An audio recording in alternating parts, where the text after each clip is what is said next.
El pueblo de Dios tiene capacidad de perdón, tiene capacidad de reconocer las cosas que se han hecho mal y creemos mucho en la gracia de Dios y por la gracia de Dios estoy aquí. Entonces vamos a abrir nuestro corazón y vamos a escuchar la palabra de Dios. Quiero que leamos por favor en Santiago capítulo 1, Santiago capítulo 1 del versículo 1 al versículo 12, Santiago capítulo 1 del versículo 1 al versículo 12, dice la palabra de Dios de la siguiente manera: Santiago, siervo de Dios y del Señor Jesucristo, a las 12 tribus que están en la dispersión, salud. Hermanos míos, tened por sumo gozo cuando os halléis en diversas pruebas, sabiendo que la prueba de vuestra fe produce paciencia, mas tenga la paciencia su obra completa para que seáis perfectos y cabales, sin que os falte alguna cosa alguna. Y si alguno de vosotros tiene falta de sabiduría, pídala a Dios, el cual da a todos abundantemente y sin reproche, y le será dada. Pero pida con fe, no dudando nada, porque el que duda es semejante a la onda del mar que es arrastrada por el viento y echada de una parte a otra. No piense pues quien tal haga que recibirá cosa alguna del Señor. El hombre de doble ánimo es inconstante en todos sus caminos. El hermano que es de humilde condición gloríese en su exaltación, pero el que es rico en su humillación, porque él pasará como la flor de la hierba. Porque cuando sale el sol con calor abrasador, la hierba se seca, su flor se cae y perece su hermosura, su hermosa apariencia. Así también se marchitará el rico en todas sus empresas. Bienaventurado el varón que soporta la tentación, porque cuando haya resistido la prueba, recibirá la corona de vida que Dios ha prometido a los que le aman. Vamos a orar. Padre bueno, estamos delante de tu presencia en esta mañana, dando honor y gloria a tu nombre. Es un día especial, Padre, en el cual nos juntamos para proclamar entre las naciones tu gloria, para dar testimonio de que hay un Dios vivo y todopoderoso y que hay un pueblo que le alaba. Ahora queremos, Señor, meditar la palabra. Queremos que tú nos enseñes, que tu Espíritu Santo esté en medio de nosotros. Queremos que tu palabra nos edifique. Queremos que tu palabra nos transforme y que el Espíritu Santo, Padre, nos haga comprender, entender y aplicar esta palabra, Padre. En el nombre de Jesús, te lo pedimos, te pido que me ayudes, Señor. No, yo no soy nada. Tú lo eres todo. Y tú eres el que vas a hablar hoy a través de mí. Úsame, ayúdame por favor. Te lo pido en el nombre de Jesús. Amén. Amén. Pues he tomado esta porción de la palabra de Dios para meditar esta mañana. Y la epístola de Santiago la escribe pues Santiago. En otras versiones dice Jacobo, porque Jacobo es como una evolución de la palabra. Santiago es una evolución de la palabra Jacobo. Jacobo en latín se escribía Jacobo y luego pasó a Jacob y luego le añadieron San Jacob y de ahí vino quedando Santiago. Por eso en algunas Biblias dice Santiago. Pero eso no es muy importante. Santiago escribe a los primeros cristianos y escribe en un momento en que los primeros cristianos están pasando momentos muy difíciles. Y debemos recordar que los primeros cristianos eran gente que había salido del judaísmo, o sea, el judaísmo es la religión en Israel, y ellos habían salido del judaísmo, todo lo que planteaba el Antiguo Testamento, y a raíz de que habían salido de esa religión, los cristianos eran muy perseguidos, y en este momento en que Santiago escribe, que se dice que es el hermano de Jesucristo, él escribe para hablar de una manera clara, sin tantos rodeos. Él escribe para animar, para dar instrucción a todos esos hermanos que se habían convertido al cristianismo y que habían salido del judaísmo y que en ese momento estaban teniendo mucha persecución. Él les escribe para darles instrucciones, para animarles, no se anda con rodeo, les habla, les dice, de eso se trata el cristianismo. Entonces, hoy vamos a ver que el cristiano tiene que pasar por pruebas y que la prueba es parte del paquete de la vida cristiana y que los cristianos nosotros quisiéramos evadir, nosotros quisiéramos que fuera distinto, nosotros quisiéramos que realmente el cristianismo fuera deleite, diversión, placer, pero la palabra de Dios nos plantea otra cosa. Entonces los hermanos a quienes les escribe Santiago, en este momento están recibiendo mucha persecución, los habían despojado de sus bienes, de sus casas, hablaban mal de ellos, no les querían vender comida, estaban fuera de sus hogares, lejos de sus familiares, de pronto se desanimaban, de pronto se preguntaban, bueno, ¿de qué trata la vida cristiana? O sea, la vida cristiana no es un asunto de victoria, la vida cristiana no es de tener a un Dios que todo lo puede. ¿Por qué nos está pasando todo esto? De hecho dice que estaban dispersos, estaban regados, huyendo de la gente que los perseguía por ser cristianos. Y toca, sin tanta introducción, Santiago les dice, hermanos míos, tened por sumo gozo cuando os halléis en diversas pruebas. Lo primero que les dice, hermanos míos, ustedes son mis hermanos, yo quiero animarles, pero quiero decirles una cosa, tengan por sumo gozo cuando ustedes se hallen, no en una prueba, en diversas pruebas. Y esto es algo como contradictorio. ¿Cómo nosotros vamos a tener gozo cuando nosotros estamos teniendo tantas pruebas y porque las pruebas a veces son muy duras? Sin embargo, Santiago, uno pudiera decir, no tenía sensibilidad, era duro, le faltaba un curso de psicología para que atendiera bien a los hermanos. Él entra de lleno y le dice, hermanos míos, son mis hermanos, pero tengo que decirles, tengan por sumo gozo cuando os halléis en diversas pruebas. Y es que, hermano, a los cristianos nos van a venir las pruebas. La palabra de Dios dice que van a venir pruebas a nuestra vida. El apóstol Pedro dijo, no os extrañéis cuando os halléis en diversas pruebas. ¿Qué estaba diciendo? Que no te caiga de sorpresa cuando venga la prueba a tu vida. O sea, para el cristiano no es una sorpresa que venga la prueba a nuestra vida. Es parte del paquete de la vida cristiana. Y Jesucristo también dijo en el Evangelio de Juan 16:33, en el mundo que tendréis que aflicción, pero confiad que yo he vencido al mundo. Entonces, la primera verdad que tiene que quedar bien marcada en nuestro corazón, en nuestra mente, a los creyentes, a los cristianos auténticos, nos van a venir pruebas. Y las pruebas pueden ser de diferentes maneras. Persecución, una relación familiar muy especial hecha a pedazos, falta de trabajo.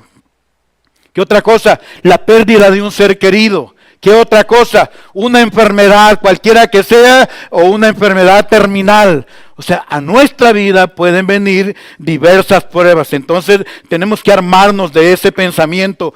A mi vida, si soy un cristiano de verdad, que van a venir en algunos momentos pruebas. Amén. Pero dice que cuando vengan las pruebas, ¿qué debemos tener? ¿Gozo nada más? ¿O cómo dice? Sumo gozo, que quiere decir que mucho. Sumo es familia de la palabra suma.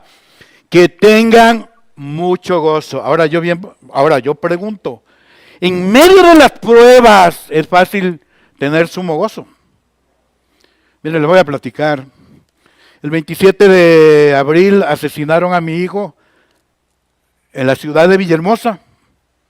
Es algo que traemos el dolor aquí, pero no vivimos traumados, no piensen que no duermo, que no como, que Dios está con nosotros. Las oraciones de muchos amigos, hermanos, han tocado el corazón de Dios y Dios nos ha sostenido con su misericordia y por la gracia de Dios hemos podido tener gozo.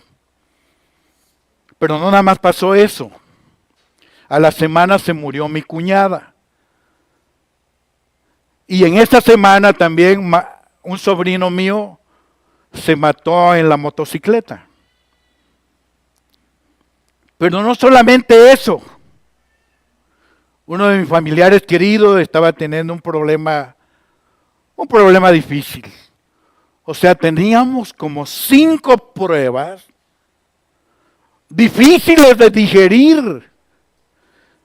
Aparte de eso, yo veía a mi familia, a mis otros hijos, a Mari, mi esposa, pasando por todo esto y con sus vidas quebradas. Y entonces yo decía, pero aquí dice que yo debo tener sumo gozo. Yo decía, Señor, en mis fuerzas yo no puedo. De hecho, Señor, yo tengo 1000 preguntas por todo esto que está pasando que no te las voy a hacer ahora. Cuando estemos juntos, te voy a preguntar algunas cosas. Tal vez ese día ya no tenga que preguntarte nada porque todo se haya aclarado. Entonces dice que en medio de las pruebas debemos tener sumo gozo, pero cuando tú vives las pruebas, no es tan fácil. Sin embargo, tenemos que estar dispuestos a obedecer a Dios y pensar que Él me va a dar la gracia, que Él me va a ayudar, que sí voy a poder tener sumo gozo, porque una cosa que hacemos cuando tenemos las pruebas, ¿qué es? Queremos salir de la prueba. De hecho, cuando a nuestra vida vienen las pruebas, la primera oración que hacemos, Señor, quita de mí esto, aléjalo de mí, que se resuelva este problema, que ya no más pruebas. ¿Sí o no? Dice la palabra de Dios en Lucas que Jesucristo le dijo a Pedro, Pedro, Satanás ha pedido tu vida para zarandearla. Y le dijo, pero yo he rogado, está en Lucas 22:32, pero yo he rogado por ti para que tu fe no falte. Es muy interesante lo que dice ese pasaje. No le dijo, Pedro, vas a ser probado, pero ya yo oré para que no enfrentes la prueba. Yo he estado orando para que esa prueba no te venga. No, le dijo, Satanás ha pedido tu vida para zarandearla. Satanás. Pero yo he pedido que no, tu fe no falte. Yo he intercedido por ti para que tú salgas avante en medio de la prueba. Lo que quiere decir que Dios quiere que algunas pruebas las tengamos que pasar, que no le saquemos la vuelta. Ahora, nosotros vivimos en un mundo que promueve la felicidad falsamente. No sufras ahora. ¿Quieres darte las vacaciones? Bueno, compra el paquete y la pagas después, pero vete de una vez de vacaciones. Sé feliz ahora. Cómprate este carro. Te lo damos en abonos. Estrénalo ya. No esperes. Y así todo lo que promueve, o sea, aquí ya lo habíamos dicho hace años que en la televisión nunca aparece un borracho que esté vomitado, que acaba de cometer un accidente, nada. Lo que los medios nos promueven es alegría, felicidad, gozo, en la televisión o en las redes ahora, en el Face, por ejemplo, nunca sale que te va mal. Fotos bonitas, gente bonita, que cuando tú la ves dices, no se parece a la que está en el Face, ¿no? Porque promovemos un mundo, una sociedad llena de felicidad, pero la vida del cristiano, parte del paquete es que haya sufrimiento, que haya dolor, y uno puede preguntarse, entonces Dios es como sádico, Dios es como que le gusta que nosotros suframos. No, Dios tiene propósitos bellos, intensos, que a veces nosotros no los entendemos. Pero verdad número 1, la prueba a tu vida vendrá y a veces se te juntarán. Y en medio de esa prueba, tu actitud debe ser de gozo, porque nosotros podemos tener otra actitud. ¿Qué actitud? Una actitud de queja. Yo le puedo decir muchas cosas a Dios. Ese hijo que asesinaron, si hay alguien por el cual oramos, fue él. Nosotros oramos por nuestro hijo mucho. De hecho, una semana antes de que lo asesinaran, yo estaba en Cuba haciendo un viaje misionero. Y allí en Cuba una noche no podía yo dormir y entonces yo me levanté y dije, bueno, pues voy a orar. Y A veces cuando uno está orando se queda dormido. Entonces, fíjate, no había tan una buena intención al 100%, pero voy a orar, ¿no?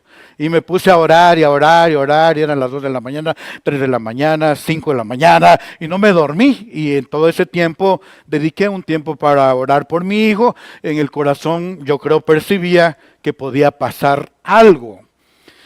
Y bueno, pues ya que regresé, pues nosotros estábamos en una campaña evangelística, todavía creemos en las campañas evangelísticas, y en ese momento en que estaban predicando el domingo 27 de abril, el predicador David Ruiz estaba predicando precisamente la muerte. En ese momento estaban asesinando a mi hijo. Entonces yo tengo muchas preguntas, muchas quejas que puedo hacer. Yo puedo decirle a Dios, Dios, si hemos orado por alguien, oramos por él. Y oramos, Señor, para que las cosas fueran bien. ¿Y qué pasó? O yo le puedo decir a Dios, mira Dios, yo conozco a otra gente que cometen más pecados fuertes y no pasa nada con ellos. Y digo, no es que yo sea santo, pero Señor, ¿por qué esto? Entonces, la Biblia dice, o dice aquí la palabra, que tengas sumo gozo, que no te estés quejando, que no estés cuestionando a Dios, que no estés acusando a Dios, que no estés pensando que Dios no es lo que dice. Entonces nosotros decidimos una cosa: no le vamos a preguntar nada a Dios de lo que pasó, no le vamos a echar la culpa a Dios de lo que pasó, no vamos a lastimar el corazón de Dios con lo que pasó,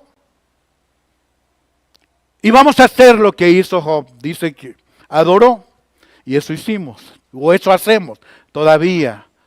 Adoramos y pensamos con una mentalidad bíblica: Dios dio, Dios quitó. Y también pensamos, como le dijo Jesús a Pedro, lo que ahora hago no lo entiendes, mas lo entenderás después. Entonces de nada va a servir que yo esté quejándome, que yo esté acusando a Dios, que yo esté cuestionando a Dios, que yo esté pensando que Dios no es tan bueno como dice, porque eso no me va a ayudar. Dice la palabra, ten gozo, y no cualquier gozo, sumo gozo. Y bueno, si ustedes me dicen, bueno, cuando te acuestas, no piensas en él, todos los días pienso en mi hijo. Todos los días. A veces no lo quiero pensar, pero fui a una reunión de políticos, allá en Tabasco hay mucha política. Adán no es de mi familia. De hecho, Adán sirve en otro equipo. Adán sirve en otro equipo, ¿no? En el cual nosotros no servimos, Adán Augusto. Y estábamos ahí tratando los asuntos de los políticos. Y de pronto veo un piso, y el piso era igualito al cuarto de mi hijo, y ¡pum! O sea, no estaba yo recordando nada de eso, pero así llega, ¿no? Pero quiero decirles que a pesar de todo eso, nosotros sí tenemos gozo y tenemos un sumo gozo. Tan así que podemos cantar, podemos alabar a Dios, podemos dar testimonio. Dios ha usado nuestra vida para animar a otras personas. Hay sumo gozo en nuestras vidas. Es más, mi esposa es de la gente que escucha música a todo volumen, y todas las mañanas se levanta, pone la bocina a todo volumen, que yo le baja, le apaga, porque yo no escucho música así, yo suavecito, y no cualquiera, ¿no? Entonces, tenemos diferencia, pero ella así manifiesta su gozo, está contenta, está bien. Entonces, piensa, las pruebas vendrán. Y en medio de esa prueba también a veces nosotros no sabemos qué hacer. Y dice que si no sabes qué hacer, que le pidas sabiduría a Dios sin dudar, y que Dios te va a ayudar, Dios te va a conducir. Y Dios lo hace así. Pero hay una segunda verdad que quiero entresacar de este pasaje. Y la segunda verdad es que las pruebas tienen un propósito. Dios envía las pruebas no porque nos quiere estar probando, porque quiere gozarse. Ay, a ver, no pasa la prueba.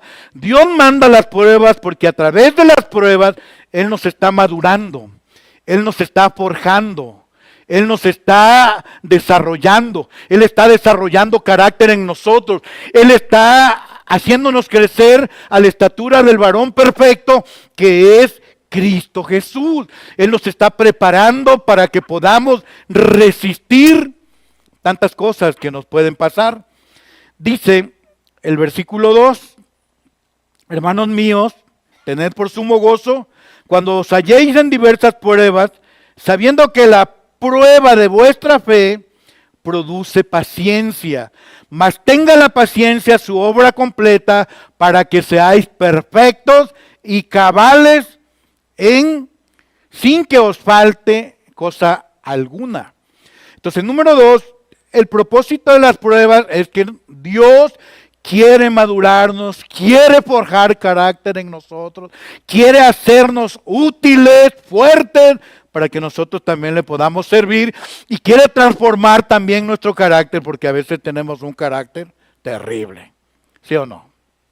¿No es cierto que a veces vienen en el coche hablando fuerte y diciéndose de cosas, y ya cuando entran aquí les fluye la espiritualidad, ¿no? Hola, pastor, ¿cómo estás? Hola, hermanito, Dios te bendiga y qué gusto verte, y abrazos, como dijo aquel, ¿no? Y y nosotros sabemos que veníamos en una situación de fricción, pecando delante de nuestro Dios. Y entonces Dios quiere cambiar eso en nosotros, o que a veces no, que pintaron el templo de color amarillo, yo quería que fuera así como crema, más de caché, ese parece la ranchería del ejido, y ya me voy de la iglesia porque no lo pintaron del color que yo quería. Y la gente se va. Y entonces esa no es una madurez. O mira, no me pusieron a cantar, casi en todas las congregaciones, no sé si todavía aquí, pero antes sí, soñaban con cantar acá. Pero luego no se presentaban a los ensayos, no se aprendían los cantos, no querían orar antes de que se presentaran, etcétera, etcétera. Entonces no podían estar, y de pronto se sentían, ¿no? En esa iglesia no hay amor. Y se iban a otra, donde tampoco había amor, ¿no? Y recorrían todas, sin ninguna había amor. Entonces Dios quiere que nos quitemos ese carácter blandengue, que dejemos que maduremos, que empujemos el reino, que trabajemos a favor del reino de Dios, que avancemos, que cambie tu carácter, que seas testimonio, que a donde vayas haya un olor a Cristo, para que cuando ven tu vida, que tu vida ha sido transformada. Entonces, para ello, Dios va a permitir la prueba en nuestra vida. ¿Saben que ahora yo comprendo mucho a la gente que se le ha muerto un hijo? Antes yo pues todos vamos para allá, la muerte es así, te llega acá, ahora ya no pienso así. Entonces, lo que te pasa es que vas siendo sensible, tu corazón va formando el carácter de Cristo en tu vida, porque el carácter de Cristo es increíble. ¿Cómo era Cristo? Amable, empático, generoso, amoroso, prudente, sabio, dominado, valiente, porque Cristo no era cobarde, era valiente. Y todo eso Dios lo quiere formar en nuestras vidas, pero para ello va a permitir que vengan las pruebas a nuestra vida. Y las pruebas no son para todos iguales, ¿no? Las pruebas varían, pero finalmente son pruebas para nuestra vida, y lo que Dios quiere es que tu carácter se forje, que tú te desarrolles, que tú madures, que tú seas fuerte, que tú seas útil en el reino de Dios, que tú tengas habilidad para soportar lo que pueda venir en la vida. Por eso dice que sabiendo que la prueba de vuestra fe, versículo 3, produce paciencia. Y aquí la palabra paciencia no quiere decir, bueno, es que tengo que esperar a mi esposa en la mañana hasta que se arregla, se pinta y todo, y la tengo que esperar 2 horas. Eso sí es una paciencia, pero no es lo que quiere decir aquí. Ese es otro rollo, ¿no? Lo que quiere, la paciencia de la cual habla aquí, quiere decir tu habilidad para soportar los momentos duros, las tribulaciones por causa de Cristo en la vida. Eso es lo que quiere decir. Y dice que Dios quiere producir esa paciencia en tu vida, ese carácter fuerte, ese carácter de Cristo, ese carácter que va a ser de bendición, ese carácter que va a edificar, porque a veces el carácter que tenemos no sirve. Dice que debemos tener el carácter de Cristo. Algunos tienen, pero el del otro. Se enojan de todo, no soportan, no aguantan. Y Dios quiere cambiar eso. Dios quiere transformar eso en nuestras vidas. Dios quiere que te hagas sensible. Dios quiere que seas empático. Dios quiere que seas generoso. Dios quiere que te preocupes por los demás de una manera auténtica. Yo voy mucho a Cuba y en Cuba saludan así: hola, ¿cómo estás? ¿Y la familia? Y cuando yo llegaba las primeras veces a Cuba, les empezaba: no, que mi familia está así, me desplayaba, ¿no? Pero ya luego me di cuenta que es nada más un decir. A ellos no les importa cómo está tu familia. Es solamente un saludo. Y entonces ahora ya voy la familia. Todo bien, todo bien. Ya no les digo. Nosotros no tenemos que ser así. Dios quiere que tú seas sensible. Sabe que la gente quiere que tú le escuches. Miren, a veces yo estoy en la parada y de pronto empiezo a platicar con alguien y ahí está la señora contándome que ya se está divorciando, que su hijo su marido es un adúltero. Y bueno, le tengo que dar una palabra de ánimo. Le digo: tal vez nunca nos volvamos a ver, pero busque a Dios. La Biblia dice esto: cerca de su casa habrá una iglesia. Vaya para allá. Y yo digo: bueno, esta señora me está contando tantas cosas. Yo no sé quién es. Y llego y le digo a mi esposa: me encontré, hay una señora que me platicó 1000 cosas, te las platico. Y lo que yo veo es tanta necesidad en la gente, pero como a veces hay insensibilidad, estoy en lo mío, vivo mi propia vida. ¿Qué pasa? Bueno, no atiendo las necesidades de los demás. Miren, los doctores, los médicos, mi hijo era médico, estaba haciendo sus últimos 3 meses de servicio. Los médicos oyen a la gente. Y me decía un médico: me cuentan de todo. Bueno, eso no era todo. Luego un carnicero dice: aquí las mujeres en la mañana vienen a comprar su carne y tienen tantos problemas. Yo escucho sus problemas. El carnicero haciéndola de consejero, de psicólogo. Entonces, ¿cuánto más no nos usará Dios a nosotros si nosotros dejamos que forje Cristo, Dios, el carácter de Cristo en nosotros, que nos prepare, que tengamos esa habilidad para soportar también los golpes de la vida, porque esta vida golpea bastante.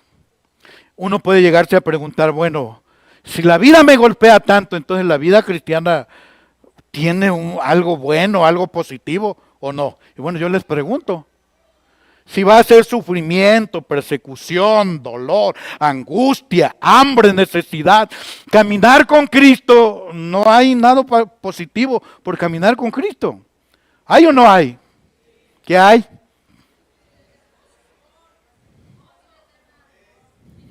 Vida eterna. Un día, Rebeca. Vida eterna, lo máximo. Porque vida eterna significa vida abundante, vida con Dios, vida donde no habrá tristeza, ni llanto, ni dolor. Pero primero tenemos que estar en el entrenamiento. ¿Qué más hay? Hay vida abundante, hay paz en medio de la tormenta, hay paz que sobrepasa todo entendimiento.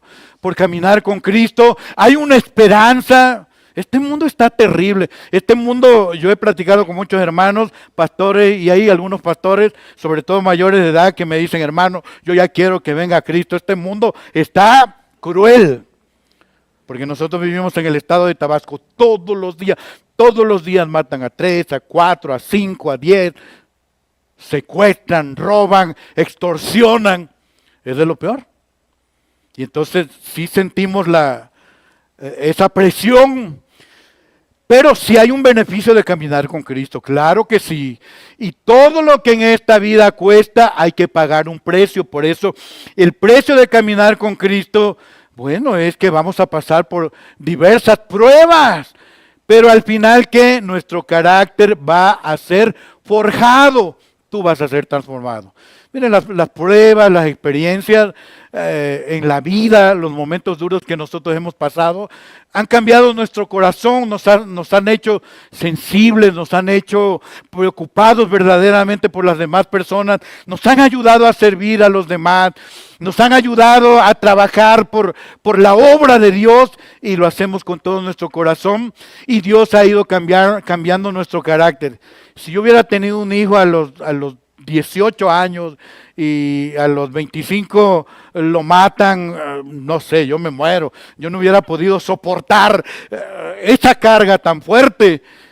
Y ahora tampoco, pero ahora la gracia de Dios que está sobre mí, la ayuda de Dios, hemos madurado, hemos crecido y entonces por eso podemos. Entonces cuando vengan, hermanos, las pruebas a tu vida, no te preguntes, ¿por qué, Señor?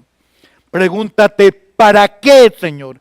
¿Qué quieres hacer conmigo, Señor? ¿Cómo me quieres enseñar? ¿Qué quieres que yo aprenda de esta situación por la cual estoy pasando? Y tú vas a aprender y vas a madurar y vas a ser más útil. Dios va a usar tu vida mayormente porque estás pasando la prueba. Porque finalmente las pruebas Dios no nos las da para que reprobemos.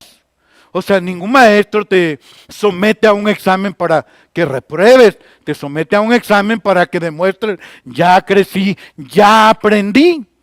Entonces, las pruebas, no las cebadas.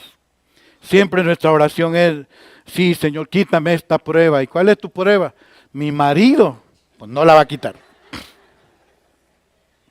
No la va a quitar, ¿cómo? No te puedes divorciar. A menos que te golpeen. Ahí sí. Ya. Señor, quítame esta prueba. ¿Y cuál es la prueba? No, pues que mi horario de trabajo es de 8 a 8. No, tal vez no te quite la prueba. De momento no. Hay veces que Dios quiere que nosotros pasemos por ese camino. Y la mentalidad de nosotros, no, Señor, yo aquí no, Señor, quítame la prueba. A ver, voy con el pastor y a veces la gente piensa que el pastor tiene poderes. No, somos iguales. Oh, pastor, quiero que ore porque mi esposa me maltrata, yo soy mandilón. Y el pastor le dice, yo estoy igual, ¿no?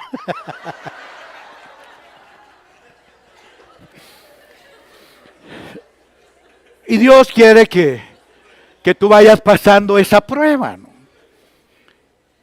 Porque al final, y este es el punto número 3, si no le han captado, el primer punto es, los cristianos tenemos que enfrentar pruebas. La vida cristiana lleva como parte las pruebas. Número 2, el propósito de las pruebas es forjar mi carácter, transformar mi carácter. Y número 3, cuando yo pase la prueba, versículo 12, bienaventurado el varón que soporta la tentación.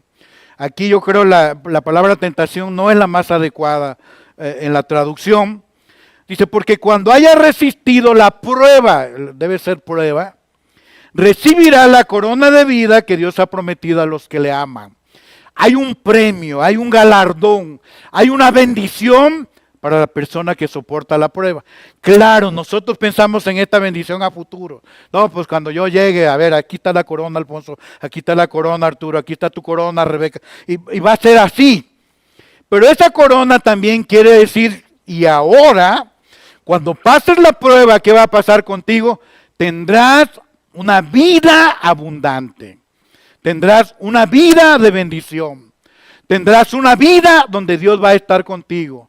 Tendrás una vida donde se notará que eres una persona de victoria, una persona que caminas con el equipo ganador. Cuando se habla de vida en la palabra de Dios, se habla de abundancia. Cuando se habla de vida en la palabra de Dios, se habla de frescura, de plenitud.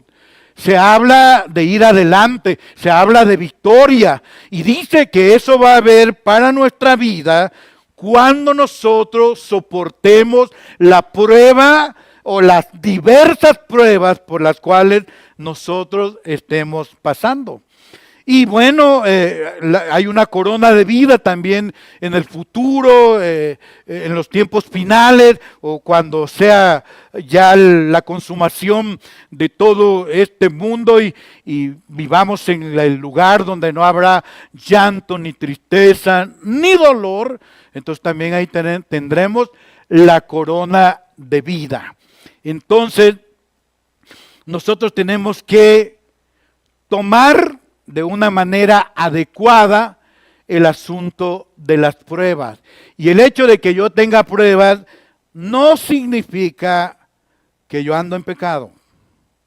No significa que soy peor que el otro. No significa que Dios la trae conmigo. No significa que Dios a mí no me quiere. No significa que Dios ha cambiado su manera de ser, sus cualidades. Significa que Dios está tratando conmigo.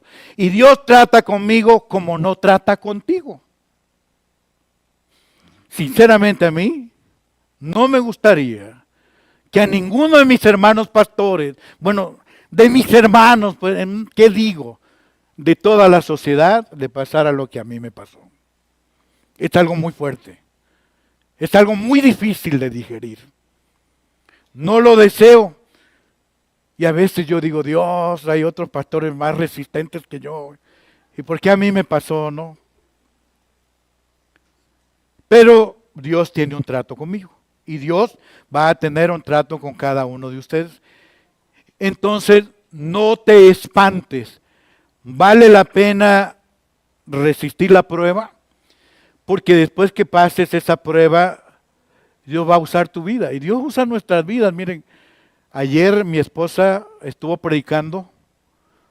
Nosotros no creemos mucho que la mujer debe predicar, ¿no? Pero por razones de emergencia lo estamos haciendo, ¿no? No que el que lo haga no decimos nada, ¿no? Pero nosotros todavía no estamos tan convencidos. Pero en la ciudad de Villahermosa hay unas iglesias donde algunos predicadores han soñado predicar de 3,000, de 2,000 miembros, de 1,500.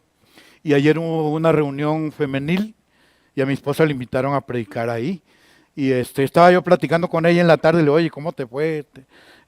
Dice, me fue muy bien, la verdad, Dios usó mi vida, pude compartir la palabra de Dios, la gente de ahí se quedó contenta, bendecida. Y pues eso es parte de todo el proceso que nosotros estamos pasando, porque esto nos ha obligado, lo que nosotros hemos pasado, a estar más cerca de Dios, a hablar con Dios, a meternos con Dios, a buscar a Dios, y Dios ha bendecido nuestras vidas. Amén. Entonces, ánimo, vamos adelante. Tal vez estés pasando una prueba, tal vez no sea tan fuerte, o tal vez sí. Y no pienses, aquí me voy a quedar. No pienses, Dios a mí no me quiere. No piense, ando tanto en pecado que ya me mandaron las pruebas para ser derrotados. Fíjense que si vemos el asunto de Pedro cuando le dijo a Jesús, yo he orado para que tu fe no falle. Pero Pedro negó a Jesús y uno pudiera decir, pues sí falló.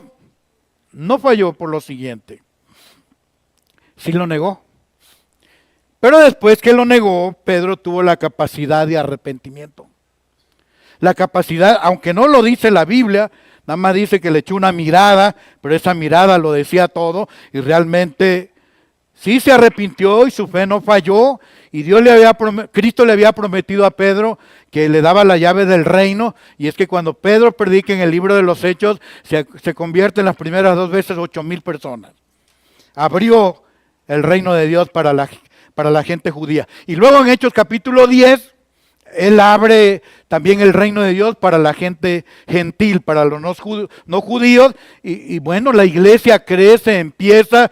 Es decir, la fe de Pedro no falló, fue humilde, reconoció, porque también su fe podía haber fallado, que ya habiendo caído, pues yo ya no sirvo para nada, y le entra la soberbia, y Dios no me puede perdonar, y ya no voy a hacer nada. Pero no, Dios usó su vida tremendamente, tan tremendamente, que la iglesia tradicional lo hizo el primer papa, que eso no es verdad. Entonces, la prueba te va a forjar, hermano. La persona que eres hoy, después de la prueba, va a ser una persona distinta, amable, amorosa, sensible, que sabe escuchar, dispuesta, atenta a la voz de Dios, una persona que puede aconsejar, una persona que puede ayudar, una persona que puede edificar, una persona que puede animar, en pocas palabras, una persona útil en el reino de Dios. Y si usted está pasando por un momento de prueba, si usted está pasando por un momento de quebranto, por un momento de dolor, y a veces en su mente le entra la duda, Dios no está conmigo, o Dios está lejos de mí, o Dios no me escucha.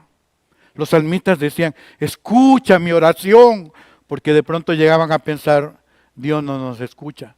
Dios sí te escucha. Y Dios a veces está trabajando en silencio. Y Dios a veces no va a hablar a tu vida, porque a veces la gente, Dios me habló, Dios me dijo.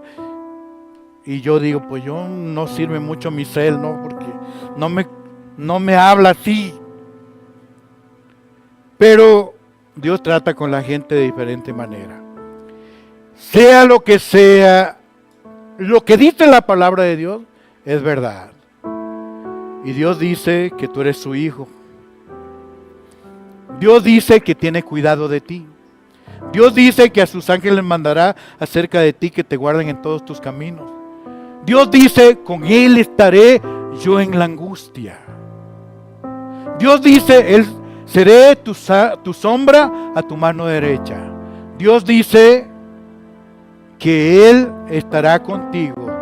Y he aquí yo estoy con vosotros todos los días. ¿Hasta cuándo? Hasta el fin del mundo. Y dice la palabra, yo guardaré tu salida y ¿qué? Y yo guardaré tu entrada. ¿Y qué más dice la palabra? Echa sobre Jehová tu carga, ¿qué? Y Él te sostendrá, Él te sustentará. ¿Y qué dice Cristo? Venid a mí los que estáis trabajados y cargados, y yo os haré descansar. ¿Qué más dice en el Salmo 34? Este pobre clamó, ¿y qué? Y le oyó Jehová. Cuando dice pobre no lo dice porque sí. Cuando la palabra de Dios dice bienaventurados los pobres en espíritu, quiere decir bienaventurados, muy felices aquellos que se ven como unos discapacitados espirituales, que saben que si Dios no les ayuda, no van a poder hacer nada. Y cuando tú vienes, el pobre en espíritu viene y le dice a Dios, le clama a Dios, Dios obra, pero Dios a veces no tiene prisa. Él se tarda lo que quiere, Él es Dios. Cuando le mandaron a decir, María y Marta, tu amigo Lázaro está enfermo, Marta y María le mandaron a avisar para que viniera rápido y lo sanara. ¿Y cuántos días tardó Cristo? 4. O bueno, no sé si 3, perdónenme. Se tardó. Y cuando llegó, ¿qué? Ya estaba muerto. Pero Él dijo, no te he dicho que si crees verás la gloria de Dios. Y el problema lo resolvió Dios de otra manera. Este es nuestro Dios. Y a este Dios adoramos. Y Él te va a ayudar. Él va a estar contigo, aunque tú creas que no está. Quiero que nos pongamos de pie y hay un canto que lo van a tener que cantar los hermanos. La bondad de Dios. Vamos a cantar la bondad de Dios. Y cántalo con todo tu corazón. Y pon tus cargas en Él en esta mañana. Y las cargas pueden ser, las pruebas pueden ser de lo más fuerte. Pero Dios está con nosotros, aunque de pronto no sea notorio.